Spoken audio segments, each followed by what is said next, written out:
welcome to the Aviation YouTube channel. Today we are going to discuss about airline hub or hub airport. Friends, an airline hub or hub airport is an airport used by one or more airlines to concentrate passengers, traffic and flight operations. Hubs serve as transfer or stopover points to help get passengers to final destination. It is a part of hub and spoke system. An airline may operate a flight from several non-hub spoke cities to the hub airport, and passengers traveling between spoke cities connect through the hub. This program creates economic of scale that allow an airline to serve via intermediate connection city pairs that could otherwise not economically serve as on a non-stop basis. The system contracts with the point-to-point model, in which there are no hubs and non-stop flights are instead offered between spoke cities. Hub airports also serve origin and destination traffics. Operations. The hub and spoke system allows an airline to serve fewer routes, so fewer aircraft are needed. The system also increases passenger loads. A flight from a hub to a spoke carries not just passenger organizing at the hub, but also passenger organizing at multiple spoke cities. However, the system is costly. Additional employees and facilities are needed to cater to connecting passengers. To serve spoke cities, the varying population and demand, an airline requires several aircraft types, and specific training and equipment are necessary for each type. In addition, airline may experience capacity constraints as they expand at their hub airport. The hub spoke system offers one-stop air service with a wide array of destinations. However, it requires having regularly make connections en route to their final destination, which increase travel time. Additionally, airlines can come to monopolize their hubs, allowing them to freely increase fares as passengers have no alternative. High domestic connectivity at United States to achieve through airport location and hub domains. The top 10 mega hubs in the US are dominated by American Airlines, Delta Airlines, and United Airlines, the three largest United States-based airlines. Discuss about banking. Airlines may operate banks of flights at their hubs, which several flights arrive and depart within short period of time. The bank may be known as peak of activity of the hub and the non-banks as valleys. Banking allows for short connection time for passengers.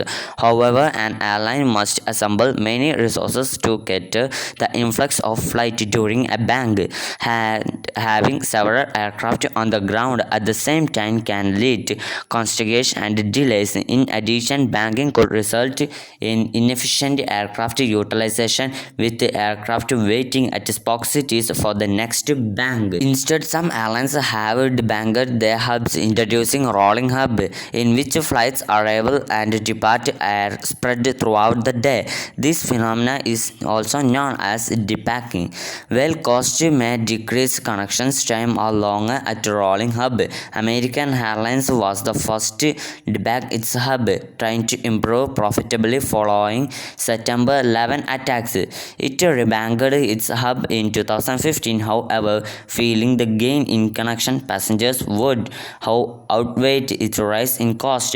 For example, the hub of QATAR Airways in Doha Airport has 471 daily movement to 140 destinations by March 2020, with an average of 262 seats per moment in three main waves: 5 hours to 9 hours, 132 moments, 16 hours to 21 hours 128, and 23 hours to 3 hours 132, allowing around 30 million connecting passengers in 2019. Let's discuss history. United States. Before US airline industry was deregulated in 1978, most airlines operated under the point-to-point system, with the novel expansion being Pan-American.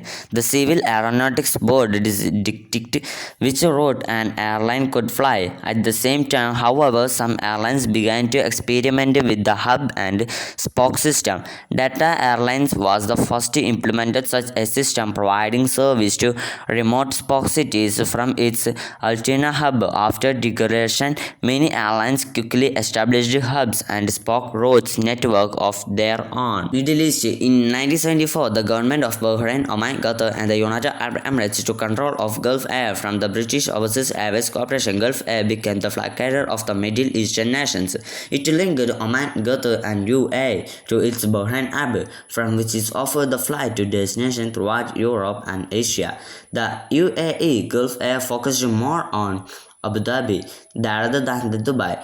Contrary to the aspiration of UAE, Prime Minister Mohammed bin Rashid Al Maktoum to transform the latter into the world-class metropolis, Sheikh Mohammed proceeded to establish a new airline based in Dubai. It's called EMIRATES, which launched operation in 1985.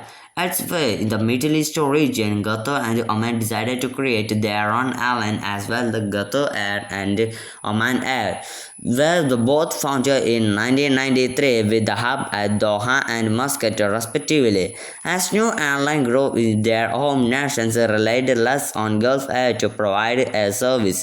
Qatar withdrew share in Gulf Air in 2002. In 2003, the UAE formed another national airline called ETIHAD Airways, which is based in Abu Dhabi. The country existed Gulf Air in 2016. 2006, the Oman followed in 2007. Gulf Air, the Shell, became fully owned by the government of Bahrain. Emirates, Qatar Airways, Saudi, and Etihad Airways have since established larger hubs at their respective home airports.